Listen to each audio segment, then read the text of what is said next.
वो ज़माना में मुअज़्ज़ज़ थी मुसलमान होकर। ओ ज़माना में मुअज़्ज़ज़ थी मुसलमान होकर, और तुम खरबाने हो तारिके कुरआन होकर। সে যুগের মুসলমান কোরআনে কারীমকে মর্যাদা দেওয়ার কারণে, কোরআনে কারীমকে সম্মান করার কারণে, এই কোরআনে কারীমকে নিজেদের জীবনে মেনে নেওয়ার কারণে গোটা পৃথিবীতে তারা সম্মানিত হয়েছিলেন, মর্যাদাবান হয়েছিলেন, গোটা বিশ্বকে তারা শাসন করেছিলেন। কিন্তু আজকের পৃথিবীতে সেই মুসলিম জাতি ঠিকই আছে, সেই কোরআন ঠিকই আছে, কিন্তু আজকের মুসলিম জাতি এই কোরআনকে নিজেদের জীবনে মেনে না নেওয়ার কারণে ব্যক্তি জীবন, পারিবারিক জীবন, সামাজিক জীবন, রাষ্ট্রীয় জীবন, আন্তর্জাতিক অঙ্গনে এই কোরআনকে মেনে না নেওয়ার কারণে গোটা পৃথিবীতে মুসলমানেরা আজ লাঞ্ছিত, অপমানিত হচ্ছে। একথা ঠিক না বেঠিক? আমার ভাইরা, এমনটা তো হওয়ার কথা ছিল না, অথচ সেই কোরআন থাকার পরেও আমাদের অবস্থাটাই। কারণ কোরআন প্রত্যেকের ঘরে আছে বললাম, কিন্তু যদি বলি বিগত 1 মাসের মধ্যে আমরা কোরআন তেলাওয়াত করেছি ফজরের নামাজ আদায় করার পর কতজন, যদি আমি বলি হাত কি খুব বেশি উঠবে? কমই উঠবে। বেশি উঠবে যারা ওই যে ছাত্র আছে, হেফজ পড়তেছে, এদের হাতই উঠবে আগে, কিন্তু আমাদের কিন্তু হাত খুব কমই উঠবে।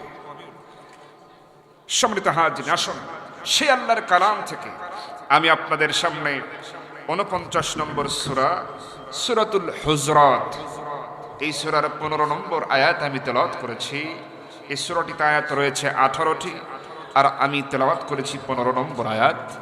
এর উপর ভিত্তি করে কিছু কথা বলার চেষ্টা করব। আল্লাহ পাক যেন আমাকে আমলের নিয়তে বলার, আপনাকেও যেন আমলের নিয়তে শোনার তৌফিক দান করেন, বলছে আমিন।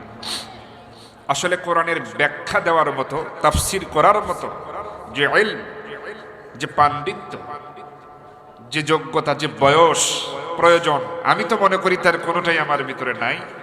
কোরআনের ক্ষুদ্র নগণ্য একজন ছাত্র হওয়ার চেষ্টা করছি মাত্র। আপনারা তো সাক্ষী আছেন, আসলে এই কোরআনের তাফসীর তো এই জমিনে তারাই করেছেন, মুরব্বী যারা আছেন আপনারা সাক্ষী। এই কোরআনের ব্যাখ্যা তাফসীর তো তারাই করেছেন, যারা তাদের সুমধুর কণ্ঠে, সুললিত কণ্ঠে আসমানি কিতাবের এই বাণীগুলো মানুষের সামনে উপস্থাপন করেছেন, এবং তাদের সেই সুমধুর কণ্ঠে আল্লাহর কালাম শুনে একজন নয়, দুইজন নয়, অসংখ্য অগণিত অমুসলিম ভাই বোনেরা নিজেদের বাপদাদার ধর্মকে পরিত্যাগ করে ইসলামের সুশীতল ছায়াতলে আশ্রয় গ্রহণ করেছে। আজকে আফসোসের সঙ্গে বলতে হয়, লজ্জা নিয়ে বলতে হয়, দুঃখ ভারাক্রান্ত হৃদয় নিয়ে কথা বলতে বাধ্য হতে হয় ওই সমস্ত একনিষ্ঠ দ্বীনের দায়ী, কোরআনের সঠিক ব্যাখ্যাকারী, কোরআনের সঠিক তাফসীর কারক, যাদের সাথে জামানার সর্বনিকৃষ্ট জুলুম করা হয়েছে, কথা বলেন ঠিক কিনা? তারাই তো আসল তাফসীর কারক ছিলেন, আমরা তো কিছুই না। সম্মানিত হাজির, তবে কথা ঠিক, কোরআনের ব্যাখ্যা এই পৃথিবীতে যত জ্ঞানী ব্যক্তি হোক, পণ্ডিত ব্যক্তি হোক, এর ব্যাখ্যা বলে লিখে কখনো শেষ করা সম্ভব? এ কথা কে বলছেন? কে বলছেন? আল্লাহ রাব্বুল আলামিন বলেন, কুল লাউ কানাল বাহরু মিদাদাল লিকালিমাতি রাব্বি লানাফিদাল বাহরু ক্বাবলা আন تنفد كلمات ربي ولو جئنا بمثله مددا الله أكبر। আল্লাহ রাব্বুল আলামিন বলেন, तमाम দুনিয়ার সমস্ত সমুদ্র আর মহাসমুদ্রের পানিগুলো যদি একত্রিত করে কালি বানানো হয়, আর তাই দিয়ে যদি আমার এই কালামের ব্যাখ্যা লেখা যদি শুরু হয়ে যায়, লিখতে লিখতে সমস্ত সাগর মহাসাগরের পানিগুলি ফুরিয়ে যাবে, আমার এই কালামের ব্যাখ্যা লেখা কোনোদিন শেষ হবে না। সুবহানাল্লাহ। আল্লাহ ঘোষণা দিয়েছে, শুধু মানব জাতি নয়, এই পৃথিবীতে ইবাদতের জন্য আল্লাহ পাক মানব জাতি ছাড়াও আরেকটা জাতি সৃষ্টি করেছেন। বলেন তো কোন জাতি? সবাইকে বলতে হবে, জিন জাতি।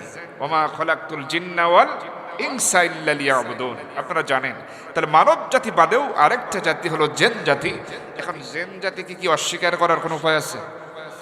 জিনকে যদি কেউ অস্বীকার করে তার ঈমান থাকবে? কোরআনে কারিমে কিন্তু একটা সূরা আছে, যার নাম কি বলেন তো? সূরা জিন। জিনদের নামে সূরা আল্লাহ দিয়েছে। এখন শুধু মানুষ নয়, আল্লাহ পাক দেখেন কি বলতেছে, জিন জাতি মিলেও যদি চেষ্টা করে তবুও পারবে না। আল্লাহ রাব্বুল আলামিন বলেন, قل لئن اجتمعت الإنس والجن على أن يأتوا بمثل هذا القرآن لا يأتون بمثله ولو كان بعضهم لبعض ظهيرا। আল্লাহ রাব্বুল আলামিন বলেন, শুধু মানব জাতি নয়, এই পৃথিবীতে মানব জাতি এবং জিন জাতি উভয় জাতি মিলে যদি একে অপরকে সহযোগিতা করে, মানুষেরা সাহায্য করবে জিনদেরকে, আবার জিনেরা সাহায্য করবে মানব জাতিকে।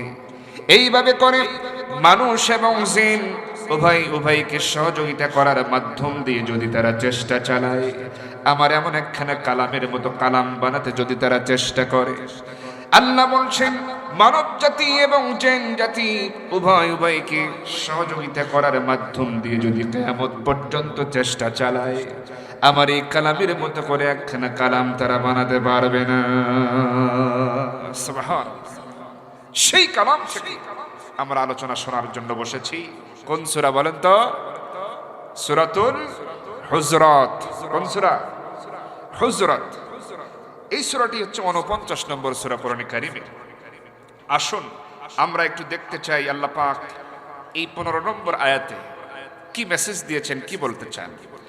আল্লাহ রাব্বুল আলামিন বলেন, ইন্নামাল মুমিনুনা আল্লাযীনা আমানু বিল্লাহি ওয়া রাসূলিহি সুম্মা লাম ইয়ারতাবু ওয়া জাহাদু বিআমওয়ালিহিম ওয়া আনফুসিহিম ফি সাবিলিল্লাহ উলাইকা হুমুস সাদিকুন। আল্লাহু আকবার।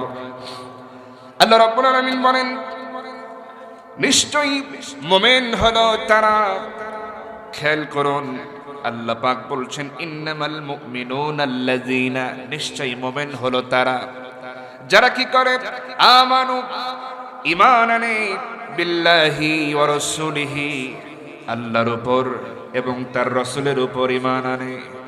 এরপরে সুম্মা লাম ইয়ারতাবু, এই ব্যাপারে কোনো সন্দেহ পোষণ করে না।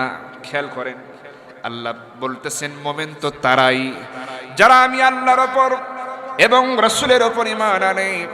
শুধু তাই নয়, যতগুলি বিষয় আল্লাহ দিয়েছেন সবগুলোর উপরে যারা ঈমান আনে, সুম্মা লাম ইয়ারতাবু, এবং এই ব্যাপারে কোনো সন্দেহ করে না।